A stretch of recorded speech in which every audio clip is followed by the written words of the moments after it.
यानी कल मार्केट में कैसा रिएक्शन होगा?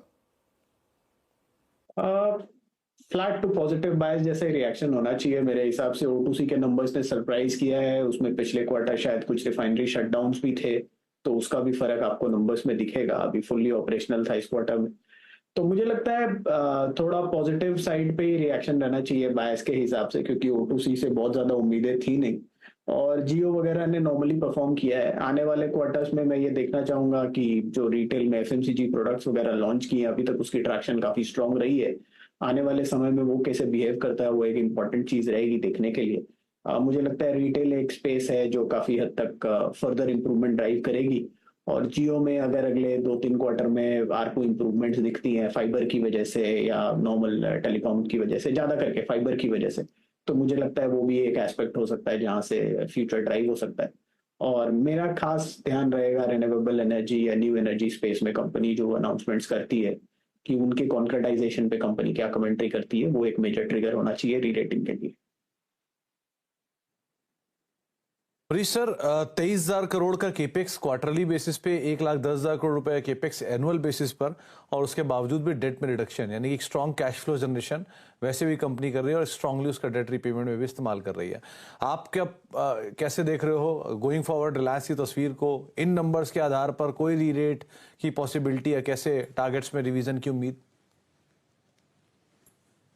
मेरे लिए ये क्वेश्चन जी अमरीश सर। हाँ, तो देखिए यहाँ पे तो क्लैरिटी है कि जिस हिसाब से कैश फ्लो हो रहा है, they have been able to like reduce debt as well as increase capex, तो वो काफी बड़ा पॉजिटिव है। और देखना पड़ेगा कि in the new energy space में मैंने किस हिसाब का केपेक्स कर रहे हैं और sort of growth which can happen there. I think that will be closely watched. और दूसरा है जो growth in retail store addition, I think that will be quite important I mean going ahead, क्योंकि जो आपने नंबर दिया है 30 करोड़ उनके कस्टमर्स हैं, विच एक्चुअली मीन्स कि करीब 35 करोड़ फैमिली है इंडिया में। Even assuming both husband and wife are customers registered, that means nearly 50% of the families are covered. तो I think I mean this is a huge number. और I think it will be very important to see as to what sort of a retail store addition happens from here onwards.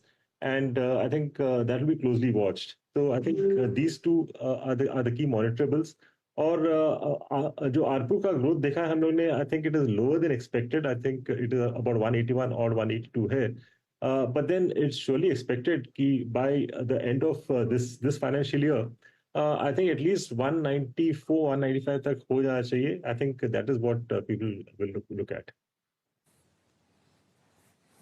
पार्थिव, आपका take क्या है targets को लेके? क्या कोई आप फेरबदल करोगे? जिस तरह के बीटा के नंबर देखने को मिले हैं, नए केपेक्स के नंबर आए हैं और जियो के नंबर्स आए हैं, आप कैसे टारगेट्स को रिवाइज कर रहे हो? यस, आई थिंक जिस तरह से O2C बिजनेस में स्टेबिलिटी आई है वापस, प्लस आई थिंक जियो में हम जानते हैं कि बहुत सारे ट्रिगर्स है with the next 6 months in terms of ARPU increase. बहुत ही बड़ा ट्रिगर है वो Reliance overall as a share के लिए। और रिटेल में जिस तरह का आई थिंक ग्रोथ हम देख रहे हैं विद वेरी गुड मार्जिन्स, हमारा ऐसा मानना है कि अगर सम ऑफ पार्ट वैल्यूएशन करें तो retail business itself is valued somewhere around 8 lakh to 9 lakh crore. अगर इसकी तुलना में ट्रेंड या डीमार्ट उस तरह की कंपनी से करता हूँ तो इतना वैल्यूएशन तो डेफिनेटली रिलायंस का बनता है। जियो की बात करो तो जियो में भी somewhere around 7 to 8 lakh crore का वैल्यूएशन बनता है if I am doing any sort of peer comparison with Bharti.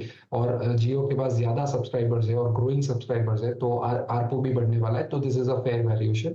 और O2C की बात करूं तो अराउंड 6 लाख करोड़ का वैल्यूएशन O2C को मिलना चाहिए।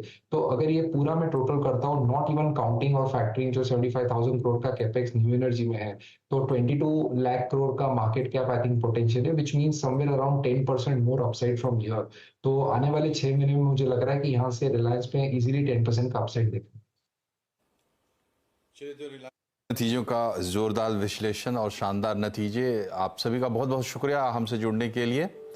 और इस बुलेटिन में फिलहाल इतना ही, लेकिन जाने से पहले आपको बता दें कि जो चैनल आप देख रहे हैं वो TV18 ब्रॉडकास्ट का हिस्सा है और इंडिपेंडेंट मीडिया ट्रस्ट के अधीन है, जिसकी सोल बेनिफिशियरी रिलायंस इंडस्ट्रीज है।